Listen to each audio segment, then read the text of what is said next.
ሰላም ጤና ይስጥልኝ እንዴት ናችሁ? ሁሉ ሰላም ሁሉ መልካም። እኔ ሰላም ነኝ እግዚአብሔር ይመስገን። አንድነት ለኢትዮጵያ ሰላም በሚል ርዕስ ነው የመጣሁት። ውድ ኢትዮጵያኖች አንድነታችን ለኢትዮጵያ ሰላም ይጠቅማል የሚል ሀሳብ ነው ያለኝ። አንድነት ማለት የግዴታ በሃይማኖት አንድ መሆን አይደለም። በዘር አንድ መሆን አይደለም። በእይታ አንድ መሆን አይደለም። አንድነት ማለት አንድ እሳቤ ስለ ሀገራችን አንድ እሳቤ ሀገራችንን ማሳደግ ላይ ሀገራችንን ማበልጸግ ላይ አንድ ሀሳብ ሊኖረን ይገባል ሀገራችንን መጠበቅ ላይ በሚል ነው። ነገር ግን አሁን እየሆነ ያለው ነገር በጣም ከባድ ነው። በዘር ተቧድነናል፣ እየተገዳደልን ነው። ይሄ ለምን አስፈለገ? መገዳደሉስ እስከመቼ ነው? ባለስልጣናትስ ለዚህ መፍትሄ የማይፈልጉት እስከመቼ ድረስ ነው? ብሄር ለብሄር እልህ ውስጥ የገባ ነው የሚመስለው አሁን ላይ። አንዱ አንዱን ያሳድዳል፣ አንዱ ተሳዳጅ አንዱ አሳዳጅ ነው። ይሄ የሚሆነው እስከመቼ ድረስ ነው? ግራ የሚያጋባ ነው እውነት። የእምነት አባቶችስ ለምንድነው ዝም ያሉት? የእምነት አባቶች ስንል የኦርቶዶክስ ቤተ እምነት የእምነት አባቶች አሉ፣ የፕሮቴስታንት አሉ፣ የሙስሊሞች አሉ፣ የካቶሊክ አለ።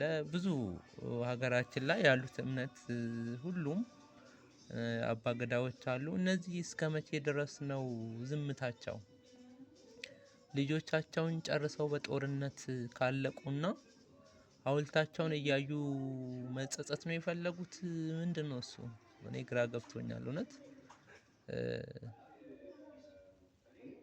እንደ አንድ ዜጋ በጣም ግራ የሚያጋባ ነው።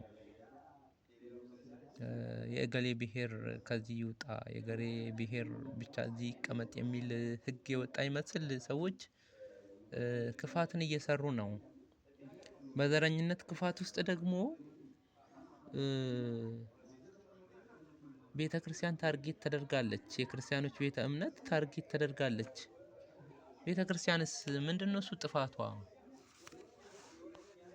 ቤተክርስቲያንን ታርጌት ማድረግ በዚህ ውስጥ ለምን አስፈለገ? ብሄር ለብሄር እሺ ተጋጨ እንበል። ባይጋጭም ያው የፖለቲከኞች ስራ ሴራ ስለሆነ ብሄር ለብሄር አልተጋጨምና ተጋጨ ብንል ራሱ ከሁሉም ብሄር እኮ የተለያየ እምነት አለ። ቤተክርስቲያን ለምንድነው እሱ ታርጌት የተደረገችው? ይሄ ነገር ብዙ ነገሮችን እንድንጠረጥር አያደርገንም?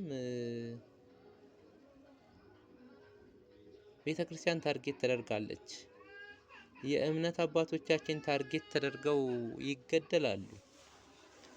ራቁታቸውን እንዲሆኑ ተደርጎ ይገደላሉ። አሁን ሰሞኑን በወለጋ እንደምናየው አብያተ ክርስቲያናት ታርጌት ተደርገዋል ስንል በኢትዮጵያ ኦርቶዶክስ ቤተክርስቲያን ላይ በእርግጠኝነት ከ200 ከ300 አብያተ ክርስቲያናት ነደዋል በዚህ 8 አመታት መሃል።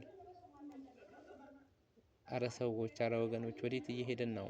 ገዳሞቻችን ታርጌት ተደርገዋል። ገዳማት ታርጌት ተደርገዋል። ገዳማት እየተመቱ ነው በመሳሪያ። ገዳማት ተገብቶ ነፍሳቸውን ለእግዚአብሔር ያሳልፉ ሰዎች እኮ እየሞቱ ነው። ለምንድነው እሱ እንደዚህ የምናደርገው? የኦርቶዶክስ እምነት አማኞች በጣም ታርጌት ተደርገዋል፣ እየተገደሉ ነው።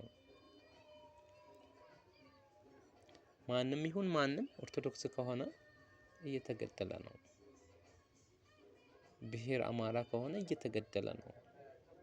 ይሄ ለምንድነው እሱ የሚደረገው? እስከመቼ ድረስ ነው ግፍ የምንሰራው? ለሰራነው ግፍስ የምናጭደውን ነገር እያሰብን ነው?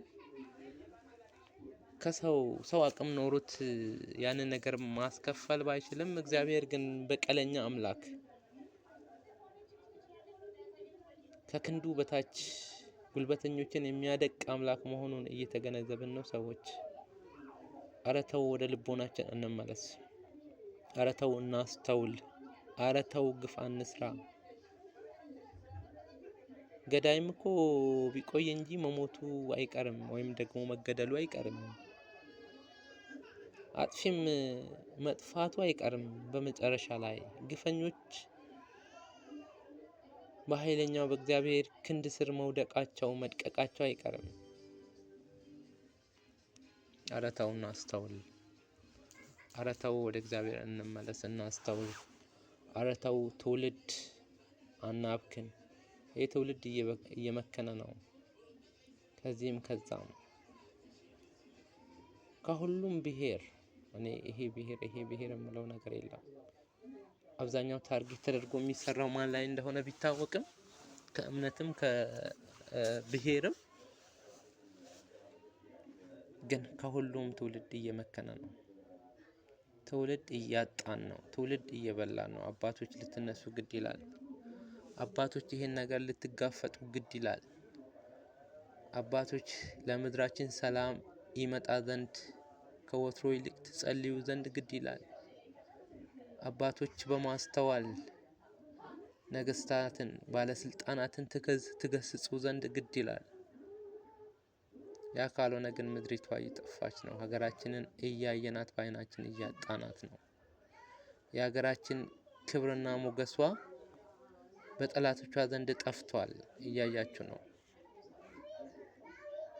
በፊት በነበሩ ነገስታት ኢትዮጵያ ታፍራና ተከብራ ነበር የምትኖረው።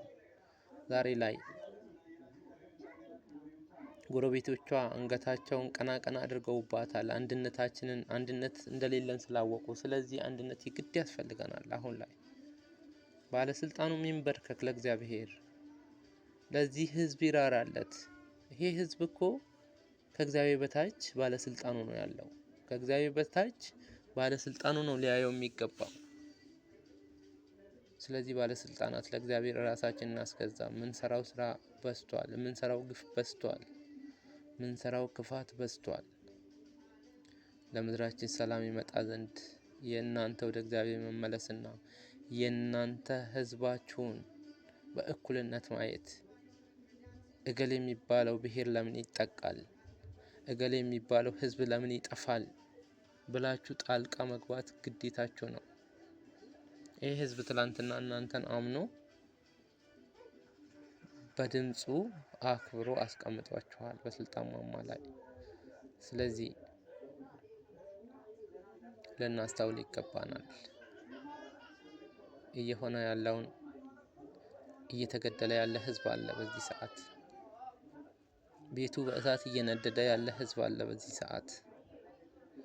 በመኖርና ባለመኖር ስጋት ውስጥ ተሸሽጎ ፈርቶ ያለ ህዝብ አለ በዚህ ሰዓት። ለዚህ ህዝብ መድረስ አለብን። ለዚህ ህዝብ ሰላም ማምጣት መቻል አለብን። ያለበለዚያ ምንም ጥቅም የለንም።